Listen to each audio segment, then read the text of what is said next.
नमस्कार, news capital express में आपका स्वागत है। मैं हूं आपके साथ दीप्ति। आइए शुरुआत करते हैं ताज़ा तरीन खबरों के साथ। जबलपुर के ओमती थाना क्षेत्र के बराड़ रोड स्थित पारिवारिक संपत्ति को लेकर दो पक्षों में विवाद हो गया। दरअसल अधिवक्ता निशांत राय के पृथक मकान पर परिवार के अन्य सदस्य ने भी दावा किया था, जिसके बाद मामला न्यायालय में पहुंचा और फैसला निशांत राय के खिलाफ हुआ। शुक्रवार को न्यायालय के आदेश के अनुसार मचुल्की को दूसरे पक्ष को कब्जा दिलाना था, वहीं निशांत को मकान से अपना सामान हटाना था, लेकिन निशांत के पहुंचने के पहले ही दूसरे पक्ष ने ताला तोड़कर मकान पर कब्जा कर लिया। ये दो पक्षों का ज़मीन संबंधी विवाद है।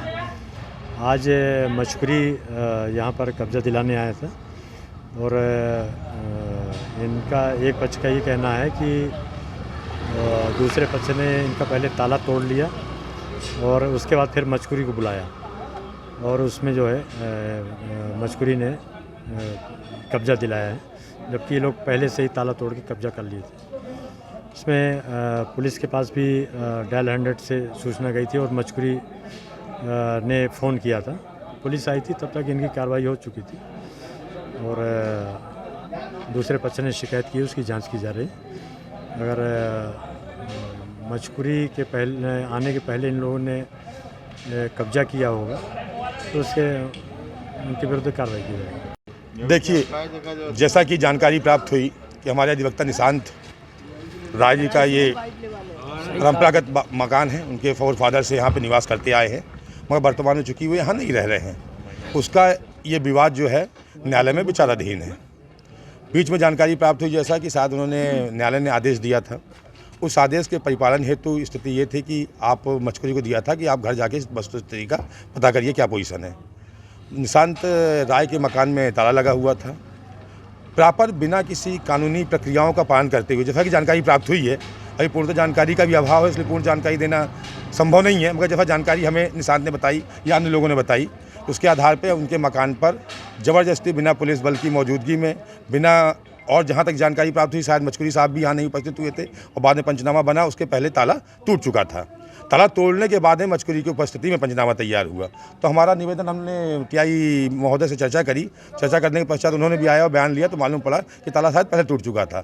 हम लोग शांतिपूर्ण तरीके से यहाँ बाहर खड़े हुए हैं, माननीय टीआई साहब खड़े हुए हैं और उस पर ये विचार किया जा रहा है कि इसमें कानूनी पहलुओं पर क्या कार्रवाई हम कर सकते हैं। उस कानूनी पहलुओं पर कार्रवाई करने के सारे प्रयास अधिवक्ताओं के द्वारा किए जा रहे हैं।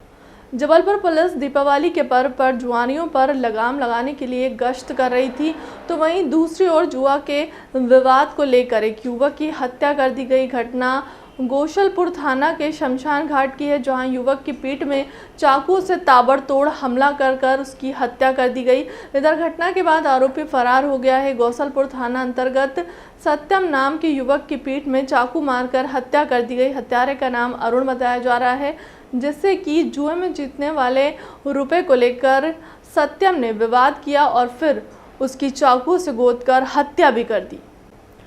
फिल्म निर्माता और निर्देशक राजकुमार संतोषी ने मीडिया को बनाया निशाना। कहा कि आप लोग सिर्फ जो बड़े स्टार होते हैं उनकी ही हाईलाइट करते हैं। आर्यन शाहरुख खान का बेटा था, इसी वजह से मीडिया ने उसे हाईलाइट किया, बाकी लोगों का नाम तक नहीं लिया।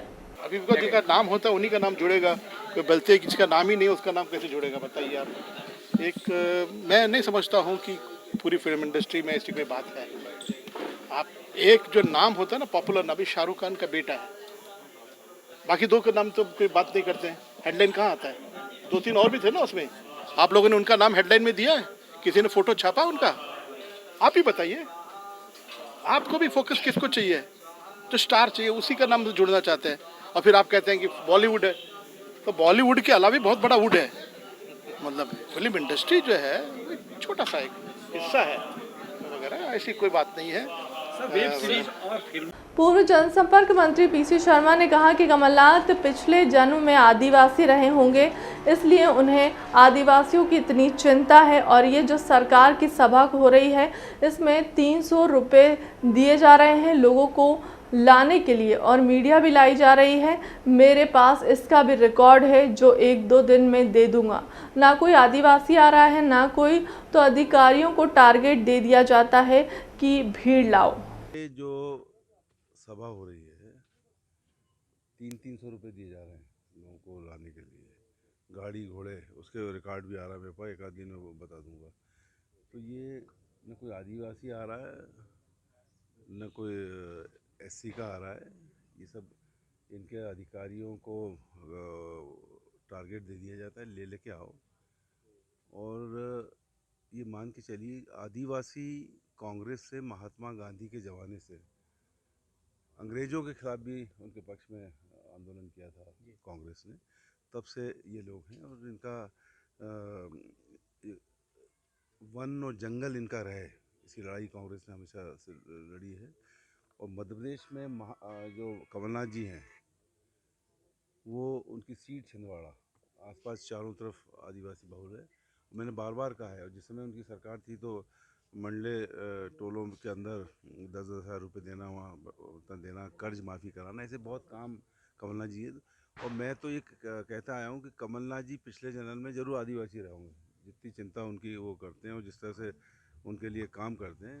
तो कांग्रेस और कमलनाथ जी से ये वोट बैंक कहीं जाने वाले नहीं, चाहिए भोपाल में कर लें, चाहे झाबुआ में सम्मेलन कर लें, इससे कोई फर्क नहीं पड़ेगा। ये सब लाए हुए पैसे से लाए हुए लोग रहेंगे। सीहोर जिले के गृह ग्राम जेत में मुख्यमंत्री शिवराज सिंह चौहान ने सप्तनिक ग्राम जेत में खेड़ा माता मंदिर, हनुमान मंदिर और मां नर्मदा घाट पर पूजा अर्चना की।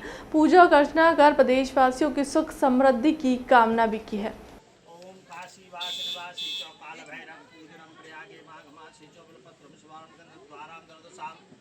नित्य पुष्टांकरेश्वरीं सर्वभूतानां तामिहो पैश्रियं नमो बिल्वनेच कवचने च नमो वर्मणे च करुतने च नमः श्रुताय च श्रुतसेनाय च नमो दुन्दुभ्याय च न्याय समो दृष्टवेः बिल्वपत्राणि समर्पयामि।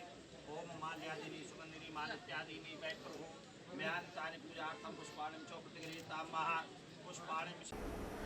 भाजपा प्रदेश अध्यक्ष विष्णुदत्त शर्मा ने प्रदेश भाजपा कार्यालय में पत्रकारों से चर्चा करते हुए कहा कि राष्ट्रीय कार्य समिति की बैठक वर्चुअली राजधानी भोपाल में कल आयोजित की जाएगी, जिसमें प्रदेश और राष्ट्रीय संगठन के पदाधिकारी भोपाल और दिल्ली से वर्चुअली जुड़ेंगे। इसमें 10 लोग भोपाल से वहीं 11 लोग दिल्ली से जुड़ेंगे। बैठक का शुभारंभ राष्ट्रीय अध्यक्ष जेपी नड्डा के उद्बोधन के साथ शुरू होगा, वहीं समापन पीएम नरेंद्र मोदी के उद्बोधन के साथ किया जाएगा। दीपावली के पावन पर्व की आप सबको बहुत बहुत शुभकामनाएं हैं। और हम सबने दीपावली का पर्व बहुत अच्छे तरह से मनाया है। मैं पुनः एक बार आप सबको बहुत शुभकामनाएं देता हूँ। और इस पत्रकार वार्ता में भी सभी मेरे पत्रकार मित्रों का बहुत स्वागत है, अभिनंदन है। भारतीय जनता पार्टी की राष्ट्रीय कार्य समिति की बैठक कल रविवार को 7 नवंबर को रात 10 बजे से प्रारंभ होकर के दोपहर 3 बजे तक चलेगी। और ये राष्ट्रीय कार्य समिति वर्चुअली ये बैठक हमारी होगी कि जो प्रदेश के हमारे अपेक्षित कार्यकर्ता हैं, तो दिल्ली के अंदर जो राष्ट्रीय पदाधिकारी और कुछ जो हमारे अपेक्षित लोग हैं वो दिल्ली के अंदर उपस्थित होंगे। बाकी सभी प्रदेश से अपेक्षित कार्यकर्ता माननीय मुख्यमंत्री जी से लेकर हमारे प्रदेश के प्रभारी, हमारे कैबिनेट के कुछ मंत्री हमारे जो यहां पर उपस्थित रहेंगे और संगठन के हमारे प्रमुख कार्यकर्ता जो इस बैठक में अपेक्षित हैं, तो वर्चुअली इस बैठक में उपस्थित रहेंगे। तो इस प्रकार प्रदेश से कुल 21 लोग हमारे अपेक्षित हैं, उसमें से लगभग 11 लोग यहां पर उपस्थित रहेंगे और 10 लोग दिल्ली के अंदर हमारे उपस्थित रहेंगे। तो ये बैठक जैसा आपको ध्यान में होगा कि भारतीय जनता पार्टी मध्य प्रदेश की प्रदेश कार्य समिति की बैठक हमारी हुई थी। चिकित्सा शिक्षा मंत्री विश्वास सारंग ने कोटरा स्थित राम जानकी मंदिर में चित्रगुप्त भगवान की पूजा करने के बाद चिकित्सा शिक्षा मंत्री विश्वास सारंग ने बड़ी घोषणाएं की हैं। कैलाश सारंग की प्रथम पुण्यतिथि पर नेवरी मंदिर में होगा हिंदू दर्शन शोध संस्थान का भूमि पूजन। कैलाश सारंग की स्मृति में बनेगा निःशुल्क डिगोनिस्टिक सेंटर 14 नवंबर को रविंद्र भवन में होगा वर्चुअल भूमि पूजन। कैलाश सारंग की पूर्ण स्मृति में 20 और 21 नवंबर को होगा निःशुल्क स्वास्थ्य शिविर का आयोजन। कल्पना यही थी कि ये समाज संपूर्ण हिंदू समाज का नेतृत्व करे। वो केवल कायस्थों के संगठन की या उनकी एकता की बात इसलिए नहीं करते थे कि कायस्थों को उसका लाभ मिले। उनका ये मानना था कि कायस्थ इस समाज का वो वर्ग है जो संपूर्ण हिंदू समाज को दिशा दिखा सकता है, और जिसको दिशा दिखाने का जिम्मेदारी है उसको निश्चित रूप से संगठित होना पड़ेगा, उसको आगे बढ़ना पड़ेगा। और इसीलिए उनका बहुत मन था कि नेवरी मंदिर के प्रांगण में हिंदू दर्शन का एक शोध संस्थान बने। हिंदू दर्शन, हिंदू फिलॉसफी को लेकर युवा पीढ़ी में कुछ ना कुछ जागृति आए, युवा पीढ़ी हिंदू धर्म को समझ सके, केवल माने नहीं, उसको समझे। और इसलिए ऐसा निश्चित किया है कि उनकी पुण्यतिथि के अवसर पर नेवरी मंदिर का जो प्रांगण है वहाँ हिंदू दर्शन के शोध संस्थान की शुरुआत के लिए भूमि पूजन करें।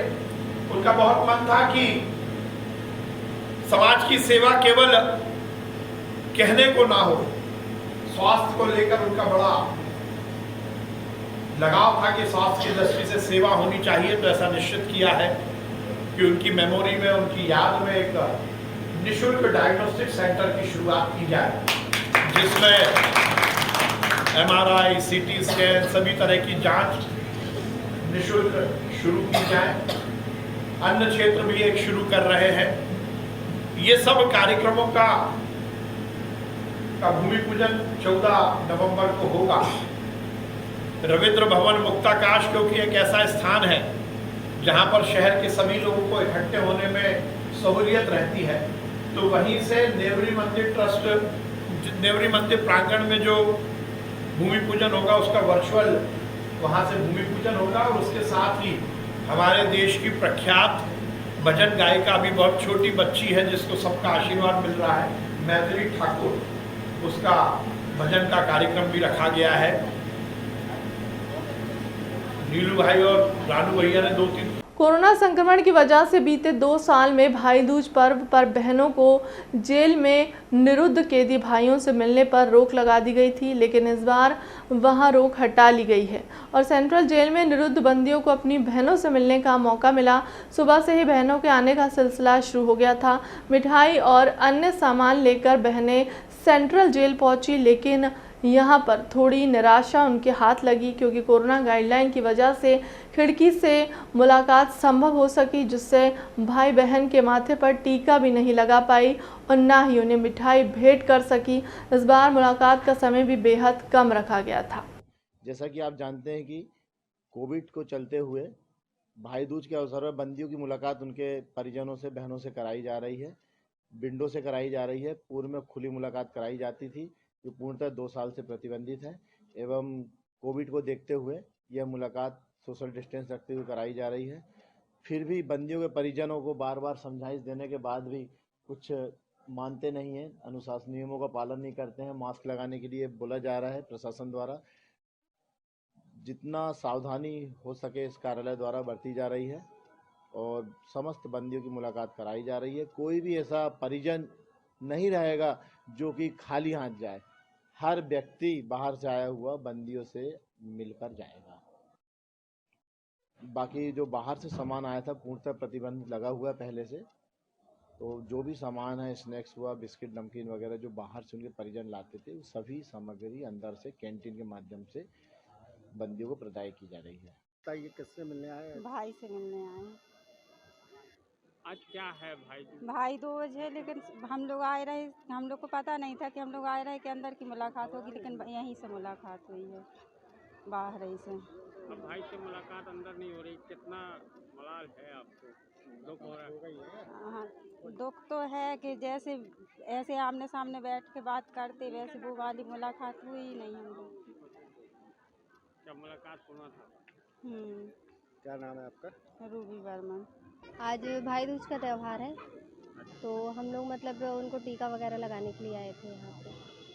तो मुलाकात अंदर नहीं हो अभी मुलाकात अंदर नहीं हो पा रही है, तो हम लोग यहीं से कर रहे हैं अभी मुलाकात बाहर से। फिलहाल के लिए अब तक की खबरों में इतना ही। देश दुनिया की तमाम बड़ी खबरों के लिए बने रहे न्यूज़ कैपिटल एक्सप्रेस के साथ। नमस्कार।